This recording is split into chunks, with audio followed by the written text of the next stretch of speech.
स्वागत है आपका पाठशाला बाई केपी में। कल हम लोगों ने ऑली बोर्ड के लाइव मॉक टेस्ट का मैथ और रीजनिंग का सॉल्यूशन किया था। आज हम लोग द पंडित्स के लाइव मॉक 3 के मैथ्स का सॉल्यूशन करेंगे।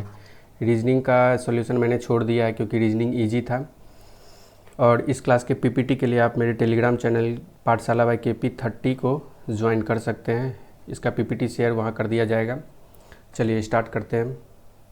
पहला क्वेश्चन है, a person marked an article 44% above the cost price and offered a discount of 40% on the marked price.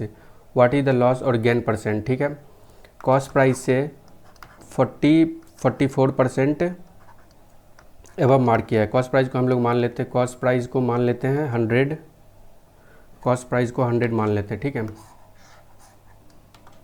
CP को 100 मान लेते हैं।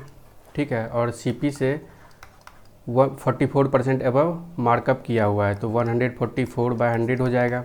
फिर क्या किया है, उसने 40% का डिस्काउंट दिया, 40% का डिस्काउंट दिया तो कितने में बेचा, 60% में, 60 में बेचा। ये उसका सीपी हो, ये इसका क्या हो गया, एसपी हो गया। ठीक है, ये इसका एसपी हो गया। तो इसको कटा देते हैं, कट जाएगा 0 से 0, ये 0 से 0 कट जाएगा और 6 चौके 24 और 14 छक्के 84 दूँ 86। तो ये हमारा क्या निकल गया, 86.4 हमारा एसपी निकल गया। और सीपी कितना दिया हुआ है, 100%। तो क्या हुआ, हमें लॉस हुआ।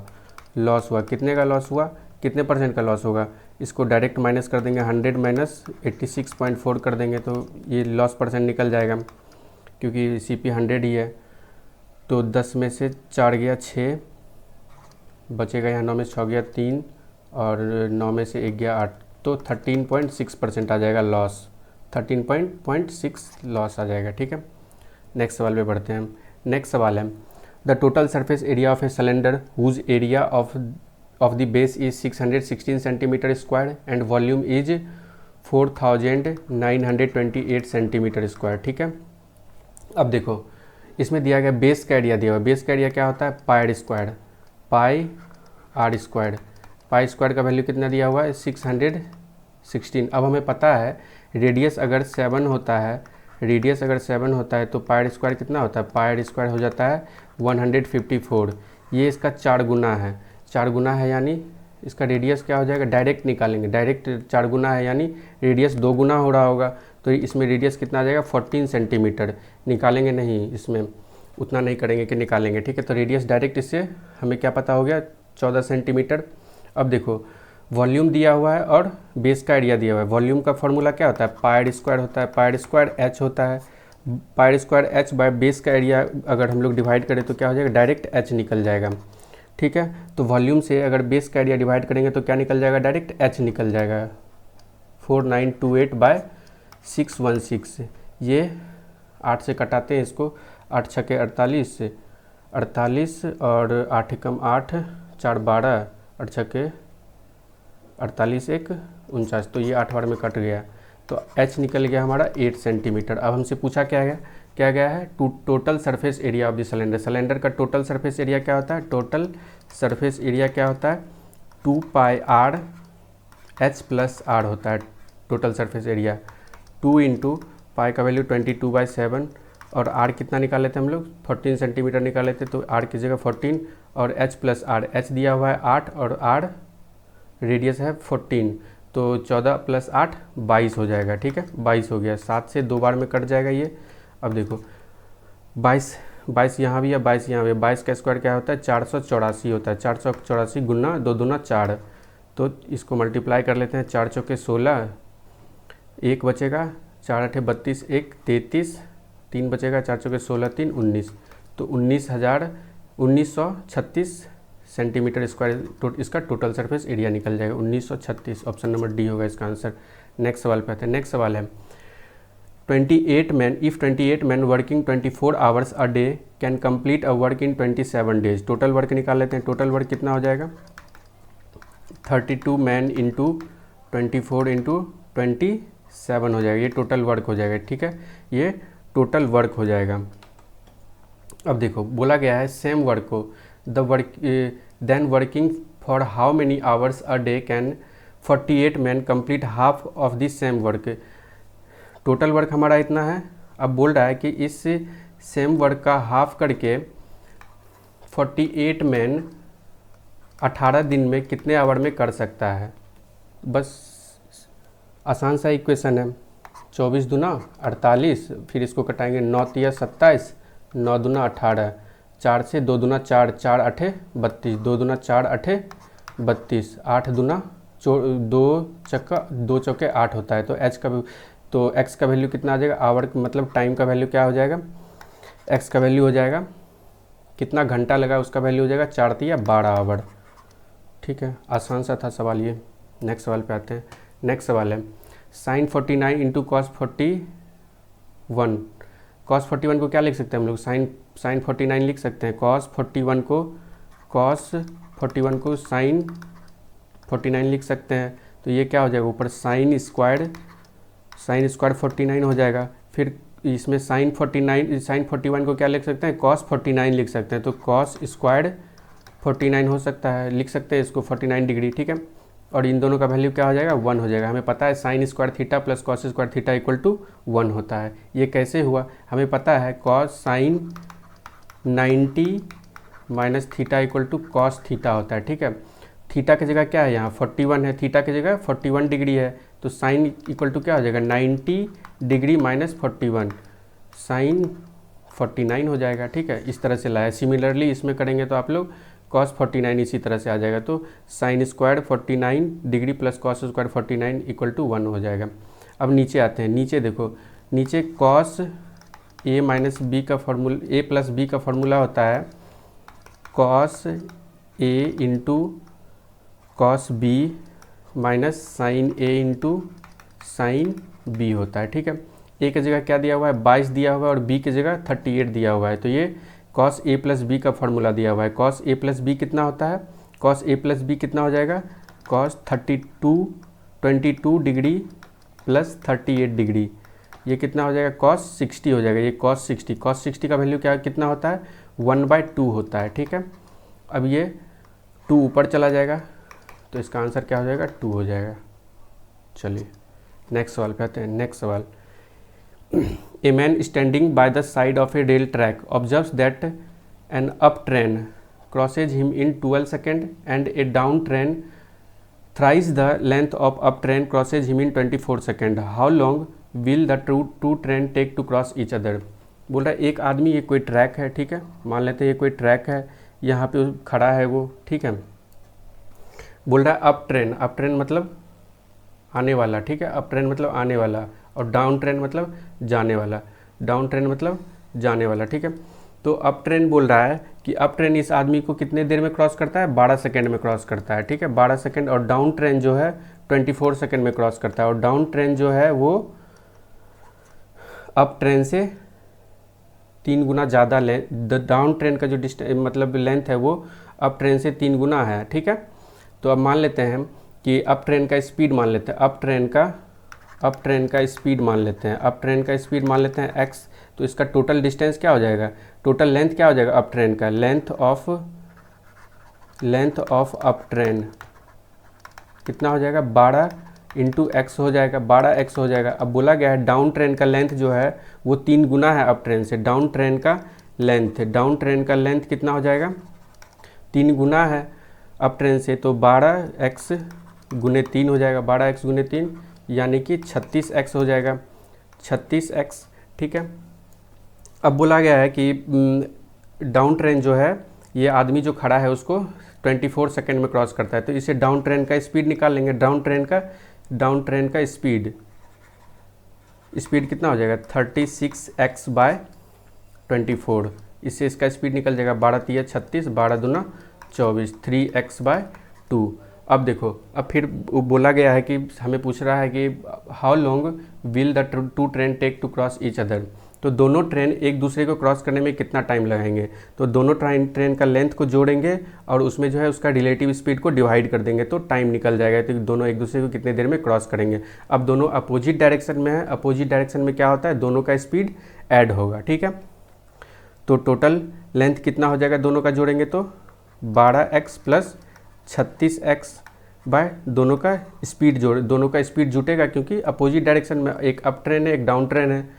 तो दोनों का स्पीड अगर जोड़ेंगे तो कितना हो जाएगा, इसका स्पीड कितना माना है हम लोगों ने, अप ट्रेन का स्पीड x माना है और इसका स्पीड कितना निकला है 3x/2, x plus 3x/2, 12 plus 36 कितना हो जाएगा 48x बटे, इसको करेंगे तो 2 इधर चला जाएगा, 2x प्लस 3x 5x/2 हो जाएगा, 2 ऊपर चला जाएगा। ठीक है, अब देखो हम लोग 2 से ऊपर नीचे मल्टीप्लाई कर देते हैं ताकि पॉइंट नहीं करना पड़े हम लोग, अगर नीचे 10 आएगा तो आसानी से पॉइंट कर सकते हैं। ठीक है, अब देखो 2 दूना 4, 48 चौका क्या होता है 48 दूना 96 होता है, 96 दूना 192, 192 बटे 192 x बटे 10x, x कट जाएगा, इसको क्या लिख सकते हैं 19.2 लिख सकते हैं, 10 हटाएंगे तो पॉइंट आएगा ऊपर, तो 19.2 सेकेंड लगेगा एक दूसरे को क्रॉस करने में। ठीक है, नेक्स्ट सवाल पे आते हैं। नेक्स्ट सवाल, in a triangle ABC AD BE CF intersect each other at a point G।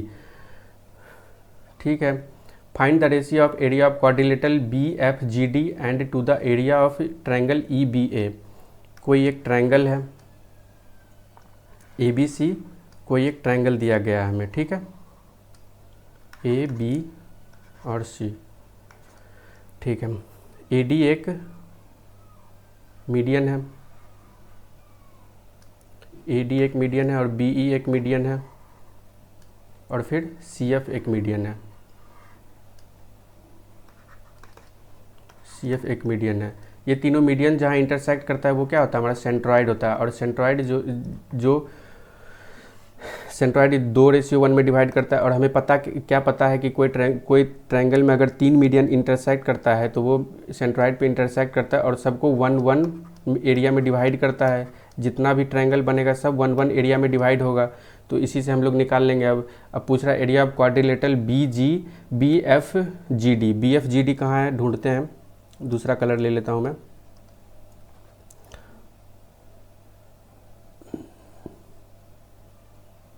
Black ले लेते हैं। ठीक है, क्या बोला गया है BFGD,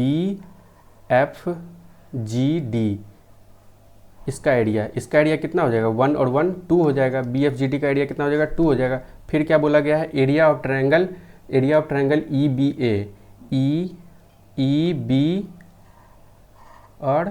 EB और A, इतना दूर का एरिया निकालना है। इतना दूर में कितना आ जाएगा, कितना 1 आ रहा है 1 2 और 3, 2/3 हो जाएगा। बहुत इजी था, आप लोग एक बार फिगर बनाते आसानी से बन जाता है ये। तो इसका आंसर आ जाएगा 2:3। नेक्स्ट सवाल पे आते हैं। नेक्स्ट सवाल है x⁴ plus x⁻⁻4 equal to 194 where x is greater than 0 find the value of इतना। ठीक है, अब इसको अगर सिंप्लीफाई करें तो सिंप्लीफाई करके क्या आ जाएगा, इसको 3 कॉमन ले सकते हैं, 3 कॉमन x-2 आ जाएगा, x-2 का होल स्क्वायर हो जाएगा ये। ठीक है, x-2 का होल स्क्वायर हो जाएगा, इसको क्या लिख सकते हैं 9 × x² प्लस 4 - 4x लिख सकते हैं इसको। ठीक है, अब देखो x⁴ plus 1/x⁴ equal to 194 है, तो x² प्लस 1/x² क्या हो जाएगा 194 प्लस 2 का root under, 194 plus 2 equal to 196, 196 का रूट अंडर क्या हो जाएगा 14 हो जाएगा। तो x² प्लस 1/x² कितना निकल गया 14। इससे क्या निकाल लेंगे फिर हम लोग x plus 1/x, x plus 1/x क्या हो जाएगा root under 14 plus 2, root under 16 हो जाएगा, रूट अंडर 16 यानी 4। तो x प्लस 1/x का वैल्यू क्या निकल गया 4 निकल गया। अब इससे अगर हम लोग एलसीएम ले x तो क्या हो जाएगा x² plus 1 equal to 4x लिख सकते हैं। या हमें x² माइनस 4x अगर पता हो जाए तो आसानी से इस सवाल को कर सकते हैं।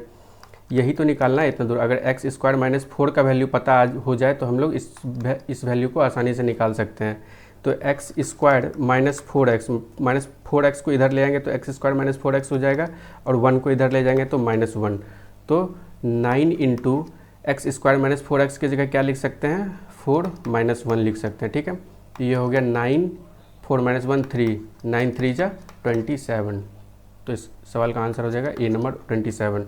नेक्स्ट सवाल पे आते हैं। नेक्स्ट सवाल है the ratio of investment of A, B and C is 7:9:16 and they divide their profit in the ratio 28:27:40। Find the ratio of time taken by for which A, B, C invested in the business.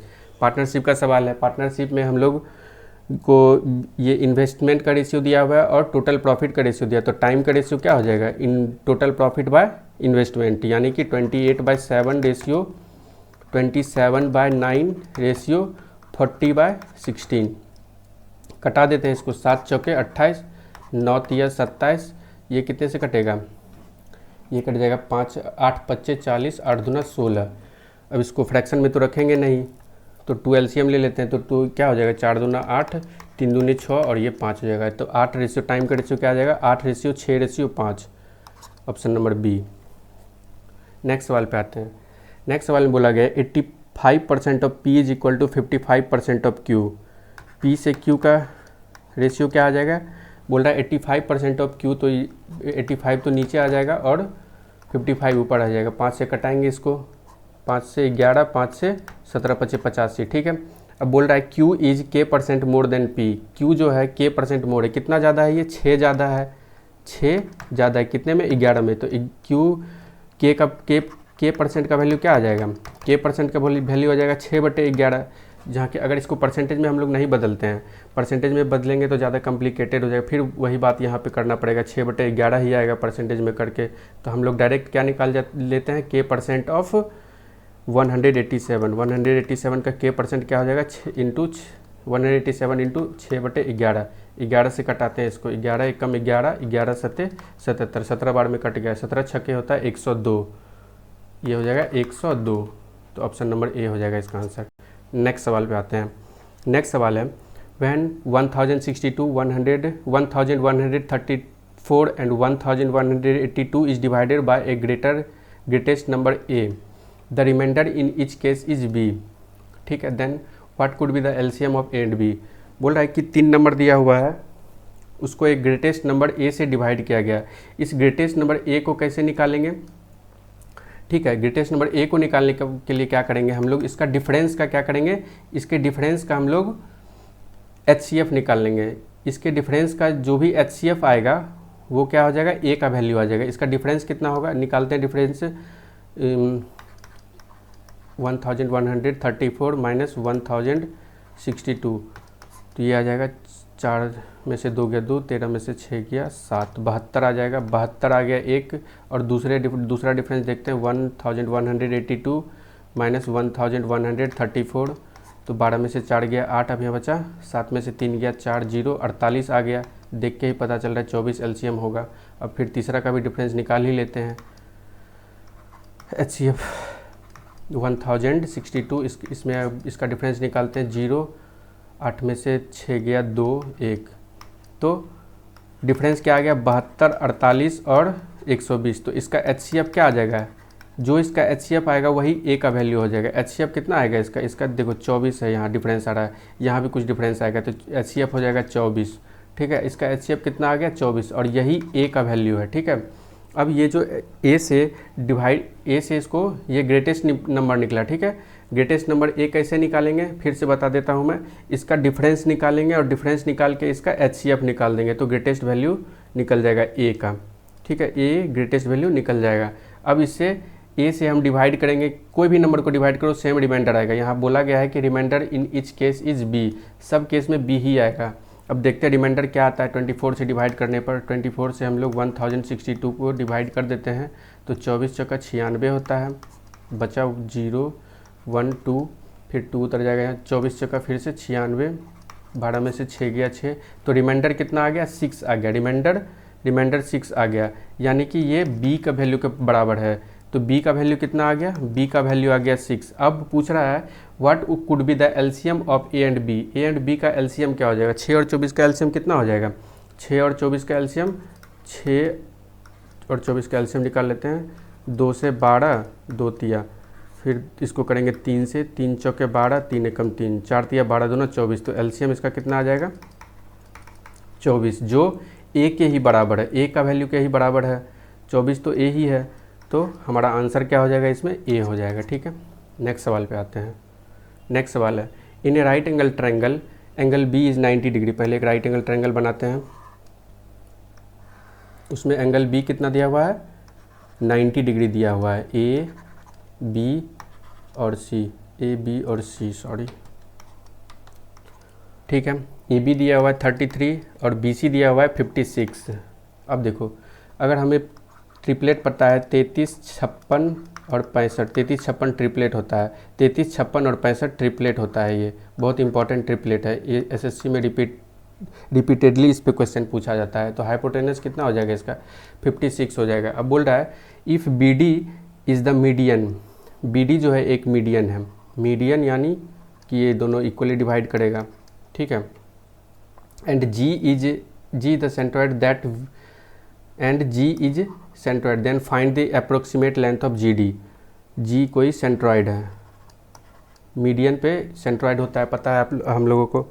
तो देखो ये कितने ratio में divide करेगा, ये 2:1 में divide करेगा। अब हमें पता है राइट एंगल ट्रायंगल का प्रॉपर्टी होता है कि ये यहाँ से इसका अपोजिट एंगल से हाइपोटेनस पे अगर कोई मीडियन ड्रॉ करेंगे तो ये और ये तीनों क्या होता है, बराबर होता है। क्यों बराबर होता है, क्योंकि अगर इसके अराउंड हम लोग सेमी सर्कल बनाएंगे तो ये भी रेडियस हो जाएगा, ये भी रेडियस हो जाएगा और ये भी रेडियस हो जाएगा। तो हम लोग बी डी को क्या लिख सकते हैं, बी डी को बोल सकते हैं B D equal to A C by 2 बोल सकते हैं, B D equal to A C by 2। और जी डी का अगर लेंथ निकाले, जी डी इक्वल टू क्या हो जाएगा, जी डी को बोल सकते हैं, जी डी कितना है, ये बी जी यहाँ से 2 है और ये जी डी 1 है। तो इसको क्या लिख सकते हैं, जी डी को क्या बोल सकते हैं हम लोग, बी डी बाय 3 बोल सकते हैं, बी डी बाय 3, ठीक है। पूरा लेंथ 3 है और जी डी का 1 है, तो जी डी इक्वल टू क्या हो जाएगा, बी डी बाय 3 हो जाएगा। और बी डी का वैल्यू हमें कितना निकला है, ए सी बाय 2, तो ए सी बाय 2 रख देते हैं इसके जगह, ए सी बाय 2 इंटू 3, तो ए सी बाय 6 हो जाएगा, ठीक है। तो जी डी का लेंथ क्या हो जाएगा, ए सी बाय 6। ए सी का वैल्यू हमें कितना पता है, ए सी का वैल्यू हम लोगों ने निकाला है ट्रिपलेट से 65, तो जी डी का लेंथ क्या हो जाएगा 65/6, 10.8×48, तो ये अप्रॉक्स हो जाएगा 11, ठीक है। ऑप्शन नंबर ये हो जाएगा इसका आंसर। फिर आते हैं नेक्स्ट सवाल पे। Suman invested ₹80,000 in a scheme that gives 12% compound interest compounded yearly, ठीक है। How much more money she would have earned in a year if the rate of interest है कंपाउंडेड हाफ ईयरली। अब कोई सुमन है जो एक स्कीम में इन्वेस्ट करता है 80,000 रुपये, ठीक है, कंपाउंडेड एनुअली 12% के रेट से, लेकिन फिर क्या करता है, पूछ रहा है कि उसे कितना ज़्यादा पैसे मिलेंगे अगर इसी रेट को हाफ ईयरली इन्वेस्ट करें। हाफ ईयरली में एक रेट क्या हो जाएगा, हाफ ईयरली में रेट हो जाएगा इसका हाफ हो जाएगा, 12% का हाफ 6% हो जाएगा। अब 6% में 2 टाइम पीरियड क्या हो जाएगा इसका, 2 हो जाएगा, एक साल में 2 टाइम पीरियड हो जाएगा हाफ ईयरली से, तो सक्सेसिव लगाएंगे तो क्या होगा, रेट कितना आ जाएगा, 6 + 6% + 6 इंटू 6/100% आ जाएगा, ठीक है। तो ये 12% + 0.36%, कितना ज़्यादा है, यही जो पहले तो एक साल में तो 12% आ ही रहा था, लेकिन जब कंपाउंडेड ईयरली कर रहे थे, लेकिन हाफ ईयरली किए तो कितना ज़्यादा आया, 0.36% ज़्यादा आया। तो 0.36, 80,000 का 0.36% निकाल देते हैं, तो वही आ जाएगा हमारा आंसर, इतना ज़्यादा उसको पैसा मिलेगा। तो परसेंट से 2 जीरो कट जाएगा और ये फिर पॉइंट से 2 जीरो कट जाएगा और आंसर हो जाएगा 36 × 8, 36 चौके होता है 144, 144 दूना 2, 288। नेक्स्ट सवाल पे आते हैं। अब बोल रहा है ए बी इज ए कोड in the minor segment of a circle with centre O. A B एक सर्कल है जिसके माइनर सेगमेंट में एक कोड है ए बी, ठीक है, ए बी कोई कोड है, ठीक है। O is the centre. अब बोल रहा है C is a point in minor arc. Minor arc में ये माइनर आर्क हो गया और ये मेजर आर्क हो गया, ये माइनर आर्क हुआ यहाँ से यहाँ तक और ये मेजर आर्क हो गया। माइनर आर्क में एक पॉइंट है क्या, सी दिया हुआ है, एक पॉइंट सी दिया हुआ है, ठीक है। अब यहाँ से बोल रहा है the tangent to the circle at A and B meets at point B. अब 2 टेंजेंट खींचा जाता है, एक ए से खींचा जाता है और एक बी से खींचा जाता है, ठीक है, और दोनों कहाँ जाके मिलता है, पी पे जाके मिलता है, ठीक है, दोनों पी पे जाके मिलता है। और ए सी बी का वैल्यू कितना दिया हुआ है, एंगल ए सी बी का वैल्यू दिया हुआ है 114 दिया हुआ है, ठीक है। तो अगर पता होगा आपको सर्कल में अगर 2 पॉइंट है, 2 पॉइंट से अगर ए और बी मान लेते हैं, ये 2 पॉइंट से अगर टेंजेंट ड्रॉ करते हैं, यहाँ पे टेंजेंट ड्रॉ करते हैं तो यहाँ आके कोई एंगल बनाता है, और इससे अगर माइनर सेक्टर पे कोई एंगल बनता है तो इसका लेंथ, इसका अगर ये थीटा है तो ये कितना हो जाएगा, ये हो जाता है 90 प्लस थीटा बाई 2। और ये इधर अगर मैंने मेजर सेक्टर में पूछे तो ये मेजर सेक्टर में क्या हो जाता है, 90 माइनस थीटा बाई 2 हो जाता है। ठीक है, तो ये कितने के बराबर है, ये अगर मान लेते हैं थीटा है, एंगल APB अगर थीटा है तो ये कितना हो जाएगा, 90 plus theta by 2 equal to 114 हो जाएगा। थीटा बाई 2 इक्वल टू कितना हो जाएगा, 114 माइनस 90 डिग्री। ठीक है, इसको घटाएंगे तो 24 आ जाएगा। थीटा बाई 2 इक्वल टू 24 आ गया, तो थीटा इक्वल टू कितना हो जाएगा, 48। तो इसका वैल्यू कितना आ जाएगा, APB का 48 डिग्री, यही पूछ रहा था APB। ठीक है, अगर ये पूछ लेता इसका मेजर सेक्टर में, ये पूछ लेता तो हम लोग 90 माइनस थीटा बाई 2 कर देते हैं। बोल रहा है if the sum of two positive number is 85, दो पॉजिटिव नंबर है, मान लेते हैं x प्लस वाई का सम कितना दिया हुआ है, 85 दिया हुआ है, and the square root of their product is 34, यानी कि root under x into Y दिया हुआ है 34, तो एक्स वाई कितना हो जाएगा, x इंटू वाई हो जाएगा 34 का स्क्वायर, यानी कि 34 इंटू 34 नहीं करते हैं, ऐसे ही रहने देते हैं।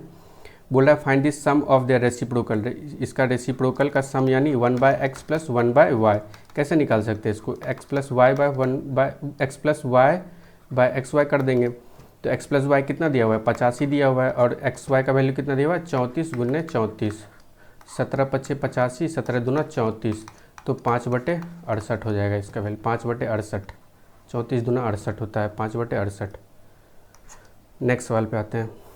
नेक्स्ट सवाल दिया हुआ है 1 by tan theta plus 1 by cot theta into cosec theta minus cot theta into 1 plus cos theta by cos theta. देखो इस सवाल को करने का बहुत तरीका है, ऑर्डरली कर सकते हैं आप इस सवाल को, जहाँ भी cos theta minus cot theta दिखे या फिर cos theta plus cot theta cosec theta, sorry, जहाँ भी आपको cosec theta minus cot theta दिखे तो उसको उसके बगल में जो वैल्यू है उसको उसमें कुछ ना कुछ मल्टीप्लाई करके या फिर डिवाइड करके आप cosec theta plus cot theta उसको ज़रूर बना लें, क्योंकि cosec theta plus cosec theta का whole square minus cot theta का होल स्क्वायर कितना होता है, 1 होता है। यहाँ पे हमें cosec theta minus cot theta दिया हुआ है, अगर हम इसे cosec theta plus cot theta बना ले तो ऊपर वाला वैल्यू क्या हो जाएगा, 1 हो जाएगा।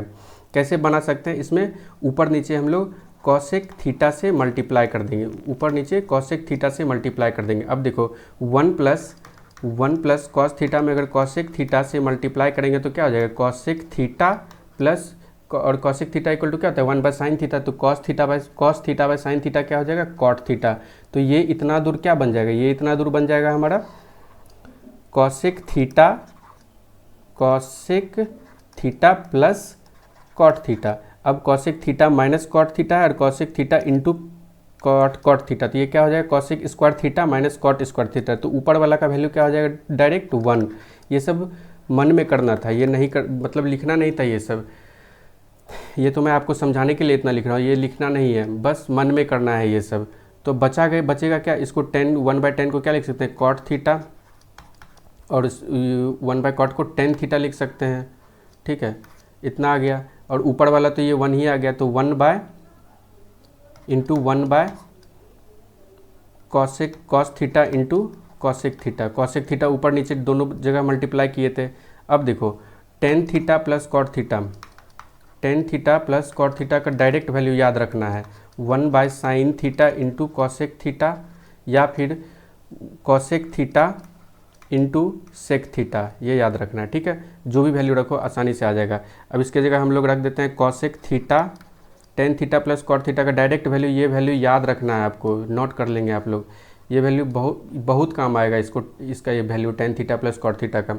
Ten theta plus cot theta होता क्या है, 1 by sine theta into cos theta, 1 by sine theta into cos theta, या फिर cosec theta into sec theta, cosec theta into sec theta ले लेते हैं यहाँ पे। ठीक है, इंटू 1 बाय कॉस थीटा को क्या लिख सकते हैं, सेक थीटा लिख सकते हैं, और कॉसेक थीटा को कॉसेक थीटा ऐसे ही रहते, कॉसेक थीटा कट जाएगा, बचेगा क्या, sec square theta. Sec square theta को क्या लिख सकते हैं, 1 प्लस टेन स्क्वायर थीटा। ठीक है, तो ऑप्शन नंबर डी हो जाएगा इसका आंसर। ठीक है, अब देखो इस सवाल में इतना नहीं करना था, इतना करना ही नहीं है। बहुत लोग इसमें वैल्यू पुटिंग लगाएंगे, ठीक है, लेकिन इतना लिखना नहीं है। मेरा कहने का मतलब इतना लिखना नहीं है। ये सब आप लोग मन में कर सकते थे। मन में आप लोग कॉसेक थीटा को मल्टीप्लाई करके इसको cosec theta plus cot theta बना लेते, और cosec square theta minus cot square theta 1 हो जाता डायरेक्ट, और कॉसेक थीटा इंटू 1 बाय हो जाता 1 by cos theta into cosec theta हो जाता नीचे।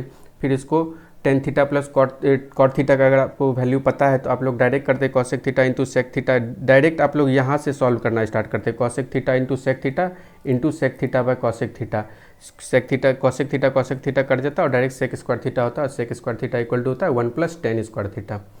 चलिए नेक्स्ट सवाल पे आते हैं। नेक्स्ट सवाल है ये A cube minus B cube के फार्मूला पे है। A cube minus B cube का फार्मूला होता क्या है, A minus B into A square plus B square plus A B. ठीक है, इसी का यूज करेंगे हम लोग। ये किसका स्क्वायर है, 54√3x क्यूब का किसका होल क्यूब है ये 3√2x का होल क्यूब है, और ये 2√3y का होल क्यूब है।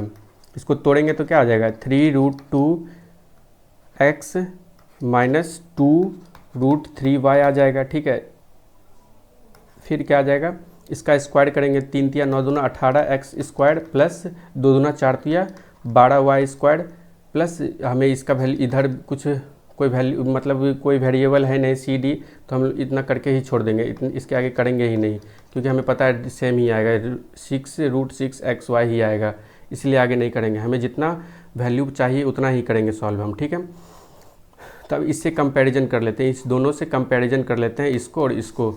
यहाँ a की जगह क्या आ जाएगा, a√2x, यहाँ a 3√2x है तो a का वैल्यू क्या आ जाएगा 3 आ जाएगा, और b का वैल्यू कितना आ जाएगा -2by है, तो यहाँ है -2√3y, तो b का वैल्यू क्या आ जाएगा यहाँ √3 आ जाएगा। अब इससे कंपैरिजन करेंगे, cx² है, यहाँ पर 18x² है, तो c का वैल्यू क्या आ जाएगा 18, और फिर d का वैल्यू क्या आ जाएगा -dy² इक्वल टू 12 है, तो d का वैल्यू क्या आ जाएगा -12 आ जाएगा। ठीक है, अब इस पे आते हैं। अब पूछा है हमसे 3a यानी 3 × 3 माइनस b² यानी √3 का स्क्वायर, √3 का स्क्वायर क्या हो जाएगा 3, और c का वैल्यू कितना दिया हुआ है 18 दिया हुआ है, और d का वैल्यू -12 निकला हुआ है। 3 तिया 9 -3 6, 18 -12 गया 6 आ जाएगा, तो 9 में 3 गया 6 + 6 12। नेक्स्ट सवाल पे आते हैं। नेक्स्ट सवाल, a student goes to school at a speed of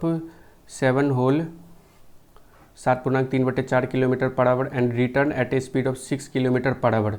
if he takes 7.1/3 hour for the entire journey then the total distance covered by the student in kilometre. ठीक है, देखो अगर डिस्टेंस कांस्टेंट है, अब कोई बच्चा स्कूल से अपने घर से स्कूल गया, फिर स्कूल से घर आया, तो डिस्टेंस तो कांस्टेंट ही रहेगा, डिस्टेंस तो सेम ही। जब डिस्टेंस सेम रहता है तो स्पीड का रेशियो, स्पीड और टाइम का रेशियो क्या होता है, इन्वर्स होता है। अगर स्पीड x/y रेशियो में है तो टाइम क्या हो जाएगा y/x रेशियो में हो जाएगा। ठीक है, ये पता है हमें, ये कॉन्सेप्ट पता है हमें। ठीक है, अब देखो चलो, अगर डिस्टेंस सेम रहता है तो हमें क्या पता है, स्पीड का रेशियो, अगर स्पीड x/y रेशियो में है तो टाइम क्या हो जाएगा y/x रेशियो में, ये पता है हमें। ठीक है, इसी कॉन्सेप्ट का यूज़ करेंगे। अब देखो इस घर से स्कूल जाने का स्पीड क्या है, इसको क्या है इसका 7.3/4, 7.3/4 मतलब 7 × 28 3 31/4।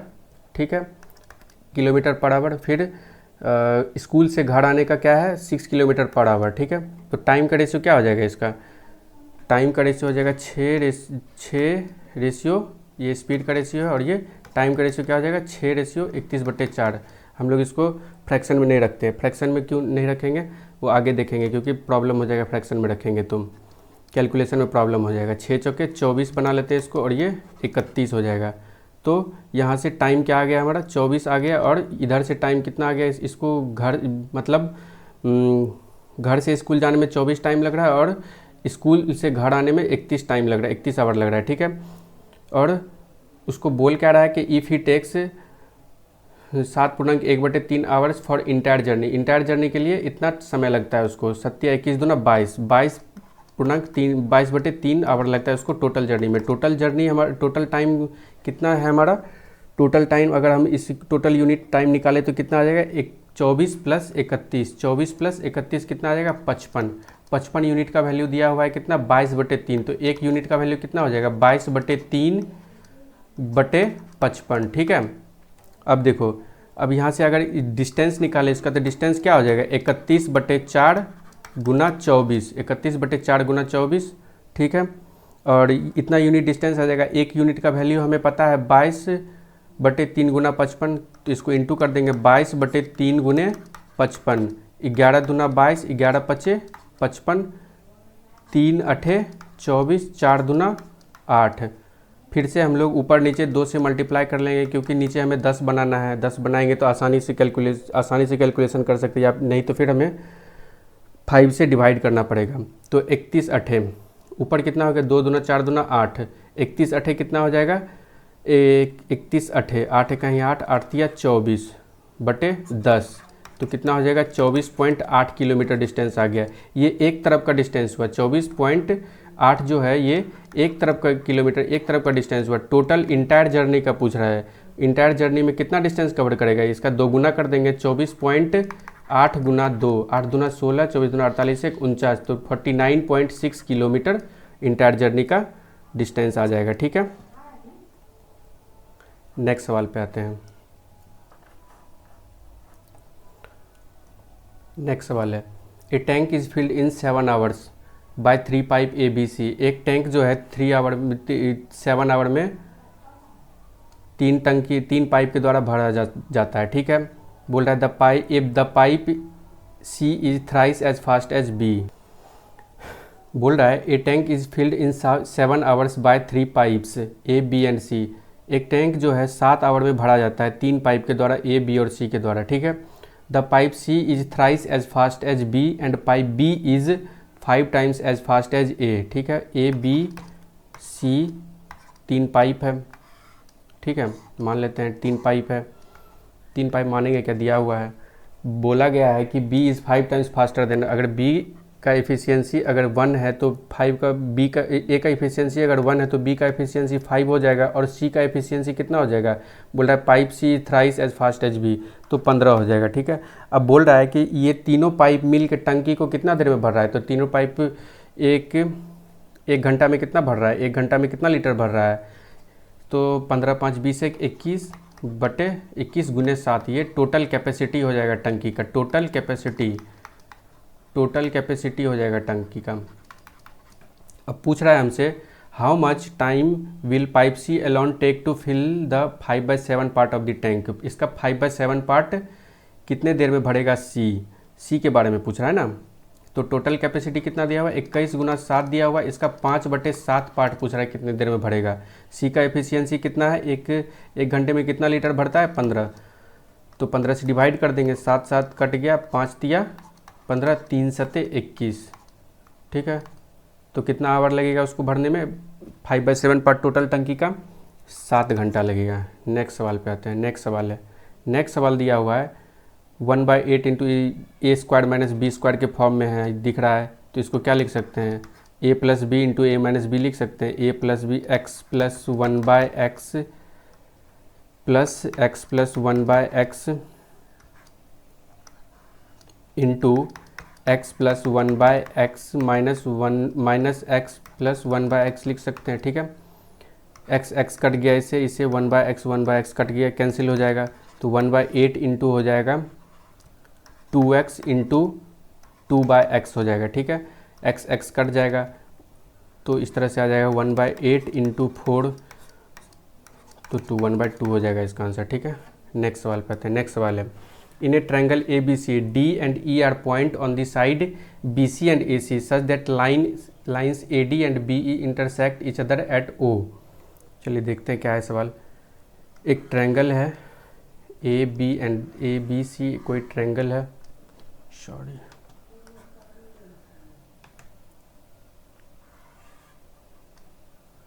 ABC कोई ट्रायंगल है, A बी सी, ठीक है। D and E are point on side B C and A C, D and E are point on side A B C and A C. line AD and BE intersect each other at O, line AD and BE intersect each other at O, ठीक है। Angle DOB दिया हुआ है कितना, angle DOB ये दिया हुआ है 55 डिग्री, और एंगल DAC ये दिया हुआ है कितना, 35 डिग्री दिया हुआ है। और बोला गया है फाइंड और फिर निकालने बोला है हमें EBC एंगल EB और C, ये थीटा मान लेते हैं, ये थीटा निकालना है हमें। If it is given that angle ACB is 60% of angle AOB, angle AOB का अगर एंगल AOB मान लेते हैं 5x है तो 60% का वैल्यू क्या होता है, 3/5 होता है। तो एंगल ACB का वैल्यू कितना हो जाएगा, अगर ACB जो है वो AOB का 60% है, AOB हमने मान लिया 5x है तो ACB कितना हो जाएगा, 3x हो जाएगा, ठीक है। अब देखो अगर कोई लाइन पे इस तरह से है, ये 55 है और ये 5x है तो कितना हो जाएगा, ये दोनों का सम कितना हो जाएगा, 180 हो जाएगा। तो और ये कितने के बराबर हो जाएगा, 125 डिग्री के बराबर हो जाएगा, क्योंकि 125 + 55 कितना होता है, 180 होता है। तो यहाँ से 5x का वैल्यू कितना आ गया, 125 आ गया, x का वैल्यू क्या आ जाएगा, 25 आ जाएगा। यहाँ से 3x निकल जाएगा, 3x कितना हो जाएगा, 75। तो एंगल ACB का वैल्यू कितना आ जाएगा, एंगल ACB का वैल्यू कितना आ गया, 75 डिग्री आ गया। अब 75 डिग्री एक्सटीरियर एंगल प्रॉपर्टी से इस ट्रायंगल में अगर आते हैं, एंगल ADC में आते हैं, एंगल ADC में आते हैं इस ट्रायंगल में, तो एक्सटीरियर एंगल प्रॉपर्टी से ये दोनों एंगल का सम किसके बराबर होगा, इस एंगल के सम के बराबर होगा। तो 75 प्लस ये एंगल कितना हो जाएगा, 75 + 35, 70 30 100 और 5 5 10, तो 110 हो जाएगा, ये 110। और इस एंगल का फिर इस ट्रायंगल से हम लोग थीटा का वैल्यू निकाल लेंगे, तो थीटा का वैल्यू क्या हो जाएगा, 180 - 155 + 110, तो 165, 155 + 110 कितना हो जाएगा, 165 डिग्री। तो 180 - 165 कितना हो जाएगा, 15 डिग्री। तो 15 डिग्री इसके सवाल का आंसर आ जाएगा। नेक्स्ट सवाल पे आते हैं। नेक्स्ट सवाल है the average age of ABC 8 year ago was 43 years. ABC का एवरेज एज 8 साल पहले कितना था, 43 ईयर्स था, 43 साल था, ठीक है। तो प्रेजेंट एज कितना होगा इसका, A + B + C का 43 × 3 प्लस 8 साल तीनों बढ़ेगा। 8 साल पहले था इतना और अभी प्रेजेंट एज में क्या हो जाएगा, तीनों 8 साल बढ़ेगा, तो 8 × 24 बढ़ जाएगा, ठीक है। 3 × 9 4 × 12 124। तो ये टोटल कितना हो जाएगा, अभी प्रेजेंट का एज तीनों का कितना हो जाएगा, 153 हो जाएगा, 153 साल। और फिर बोल रहा है and the average age of B and C 6 year hence, मतलब एवरेज एज B और C का 6 साल बाद कितना है, 53 साल है। तो प्रेजेंट एज B और C का क्या हो जाएगा, 53 × 2 माइनस 6 साल जो 6 साल जो बढ़ा है दोनों का, 6 साल बढ़ेगा, मतलब बोल रहा है 6 साल बाद, तो 6 साल दोनों का घटा देंगे, 6 साल मतलब 12 साल, 6 दूनी 12, तो 53 × 2 कितना हो जाएगा, 106, 106 - 12, 6 में से 2 गया 4, 94 हो जाएगा। तो B और C का प्रेजेंट एज इतना, B और C के प्रेजेंट एज का सम 94 है, और A + B + C का प्रेजेंट एज का सम 153 है। तो A का प्रेजेंट एज क्या होगा, पूछ रहा है what is the present age of A का प्रेजेंट एज कितना हो जाएगा, A का प्रेजेंट हो जाएगा 153 - 94, 13 - 9 गया, 13 - 4 गया 9, अब यहाँ बचेगा 4, 14 में से 5 गया 9, 59 हो जाएगा, ठीक है। तो 59 इसका आंसर हो जाएगा। नेक्स्ट सवाल पे आते हैं। नेक्स्ट सवाल ये शायद लास्ट सवाल है, हाँ लास्ट सवाल ही है। ए shopkeeper normally allows a discount of 10% on the mark price of each article. During a sale season, he decided to give 2 more discounts, the first being at a rate of 50% of the regular discount and second at a rate of 40% of the first, and sold the article at 16,758. What is the cost price of the article if it markup at a rate of 60%? ठीक है, बोलता है एक shopkeeper जो है normally कितना का discount देता है, नॉर्मली डिस्काउंट देता है वो 10% का, लेकिन सेल के दौरान जो है उसने सेल सीज़न के दौरान क्या किया, उसने 2 और डिस्काउंट दिया। फर्स्ट डिस्काउंट जो देता है वो रेगुलर डिस्काउंट 10% है तो उसका 50% देता है, और सेकेंड डिस्काउंट जो है वो जो फर्स्ट डिस्काउंट आएगा उसका 40% देगा। फिर उसको बेचने का, फिर उसको बेचता है तो कितने में बेचता है, इतने में बेचता है। तो फिर हमसे पूछा गया, उससे पहले इतना दूर करते हैं, ठीक है। रेगुलर डिस्काउंट कितना है, रेगुलर डिस्काउंट परसेंटेज हमारा दिया हुआ 10%, ठीक है। बोला है फर्स्ट डिस्काउंट जो है सेल के दौरान फर्स्ट डिस्काउंट रेगुलर डिस्काउंट का 50% है।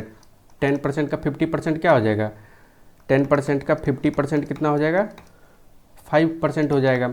फिर क्या बोला गया, सेकेंड डिस्काउंट जो है, सेकेंड डिस्काउंट फर्स्ट डिस्काउंट का 40%, 40% ऑफ फर्स्ट डिस्काउंट, यानी फर्स्ट डिस्काउंट 5% है, 5% का 40%, 5% का 40% कितना हो जाएगा, 2 हो जाएगा, 2% डिस्काउंट हो जाएगा। उसके बाद बेचता है कितने में, इतने में बेचता है, तो ठीक है एमपी निकल जाएगा। इससे हम लोग मार्क प्राइस निकाल सकते हैं। मार्क प्राइस क्या हो जाएगा, एमपी में पहले 10% का डिस्काउंट दिया यानी 90 में बेचा, फिर जो है 5% का डिस्काउंट दिया तो 95 में दिया, 95% में, फिर 2% का डिस्काउंट दिया तो फिर 98 में, 98/100, ये कितने के बराबर हो जाएगा, 16,758 के बराबर हो जाएगा। इसको कटाते हैं 5 से 19 और 5 से 20, ठीक है, इससे कट गया, ठीक है। अब 19 से 9 से कटाते हैं, 9 एकम 9 बचेगा 7, 9 8 72 बचेगा 5, 9 छक्के 54, 9 छक्के 54, 9 दूनी 18, ठीक है। 19 से कटाते हैं इसको, 19 नमा 171, 171 बचेगा कितना, 5 और 1 2, 19 8 172, तो 98 बार में ये कट गया। 19 से 1862 कितने बार में कट गया, 98 बार में कट गया, ठीक है, 98, और 98 से 98 कैंसिल हो जाएगा। तो एमपी का वैल्यू कितना आ जाएगा, एमपी का वैल्यू जो नीचे है 20 × 100 × 10 यानी कि 20,000 आ जाएगा, ठीक है। एमपी का वैल्यू कितना आ जाएगा, 20,000। अब जो लास्ट केस में है, बोला गया है what is the cost price of the article if it is mark up at 60%। Cost price में क्या किया, 60% मार्कअप किया हुआ है, कॉस्ट प्राइस में 60% मार्कअप किया हुआ है। 60% का मतलब क्या होता है, फ्रैक्शनल वैल्यू 3/5, 3/5 में मार्कअप किया, ज़्यादा किया है मार्कअप, मतलब 8/5, तो ये एमपी 20,000, ये 20,000 के बराबर आ जाएगा। कॉस्ट प्राइस में 8/5 मार्कअप किया है तो कितना आ गया, मार्क प्राइस निकल जाएगा। तो मार्क प्राइस का वैल्यू हम लोगों ने कितना निकाला है, 20,000 निकाला है। तो सीपी का वैल्यू कितना आ जाएगा, 20,000 गुना 5/8 आ जाएगा, ठीक है। इसको क्या लिख सकते हैं, 20,000 गुना 1000 लिख सकते हैं, 20 गुना 1000 लिख सकते हैं, इसको 20 गुना 1000 लिख सकते हैं, और 8 से 125 बार में 1000 कटता है, ठीक है। और फिर 20 पंचे 100 होता है, तो 25 गुना 100 करेंगे इसमें, तो 1000,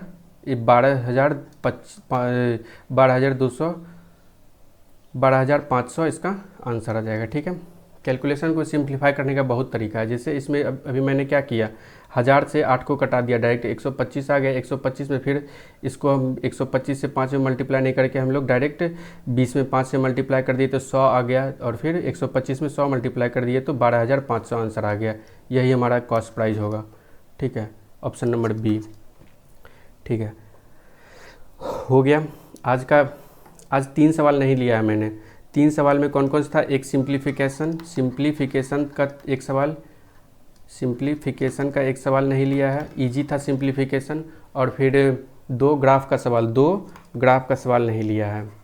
इजी है, तीनों सवाल इजी ही है, ठीक है। ये तीनों सवाल आप लोग आसानी से कर सकते हैं। चलो ठीक है, तो कल मैंने ऑली बोर्ड का मैथ और रीजनिंग का सॉल्यूशन कराया था। आज पंडित्स का लाइव मॉक का सॉल्यूशन कराया है मैथ्स का। आप लोग को अगर वीडियो पसंद आया हो तो लाइक एंड सब्सक्राइब करें मेरे यूट्यूब चैनल को, और फर्दर मेरे क्लास के नोटिफिकेशन के लिए इस टेलीग्राम चैनल को ज्वाइन कर लें। यहाँ पे इसका पीपीटी भी शेयर कर दिया जाएगा अभी के अभी। चलो ठीक है, थैंक यू, मिलते हैं फिर नेक्स्ट वीडियो में। और सब्सक्राइब ज़रूर कर देना, बहुत मेहनत लगता है वीडियो बनाने में, ठीक है। सब्सक्राइब ज़रूर कर देना, और लाइक करना अगर वीडियो पसंद आया होगा तो।